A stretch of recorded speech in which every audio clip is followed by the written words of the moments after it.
Kaya ito. Oh, itong ginawa nila na ito. Ang palaya. Ano ba itong ginawa nila na ito? Buro? Nad. Ano ba? Ginawa, ano ba? Sino nagawa nito? Ito. Ano ba ito? Ano to, may napanood kasi ko sa video sa internet na kapag binabad mo daw sa tubig tong yung magdamag. Kasi kakagabi ko pa to ilang oras na rin. Ano, tubig lang yan? Mawawala daw yung pait. Sigurado Di ba ka? kasi si una ayaw kumain ng ampalaya kasi nga mapait.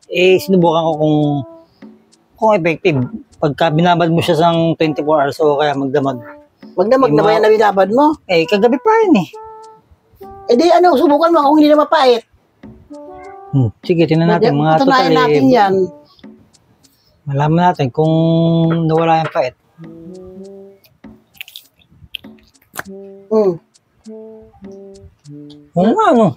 Ano lasa? Ang sarap. Manamis-namis. Walang pait na yun. Ayaw ko nga. Hindi ako mahilig sa mapait Baka mamaya hindi Ang sarap. Talaga? Walang kapait-pait.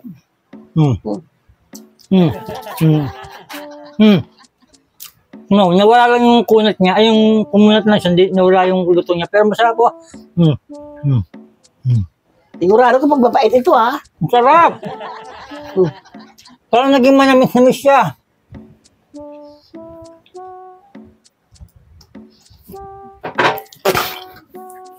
Pait! Sinabi ko na nga ba sa'yo Hindi mapait mo pala. Sabi ko na sa'yo, hindi ako maniwala sa mga napapanood mo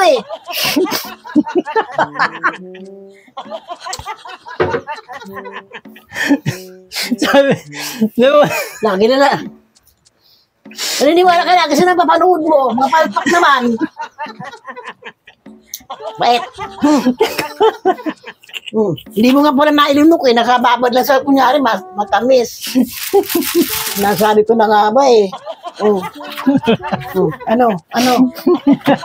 ang pait. Buti pa itong matamis.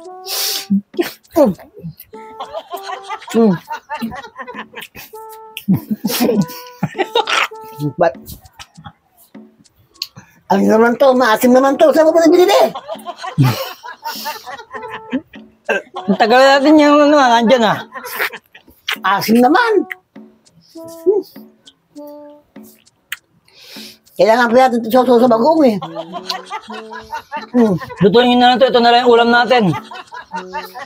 Hala ka, hindi ko ranong maglamag pang binabad yan Mas hindi na kalalabasan yan. Sinubukan ko lang naman kung totoo Niwala ka na. Lagi mo lang akong ginaganyan na totoo. Tapos pagdating ng wala naman. Saan mo ba ito nabili? Grabe naman na asim. Hindi naman maasim Mas masaasim pa yata sa mangga Sarap naman Ito na lang yung lutuin nyo Baka sa taas na lang lutuin nyo. Gawin nyo na lang parang paano mawala yung pait para makakain si una ng palaya Nako. Puro kayong binto Kung gagawin ko luto dito. Pinin niya na ang palaya. Ito, yung asim at saka pait maghahalo. Ano kayang lasa nun? Yung binto na naman ang gagawin ko nito. Mapait at maasim. Ayos, parang magkalalabasan nito, sinigang na ang palaya. Yan. Yan yung kalalabasan yan.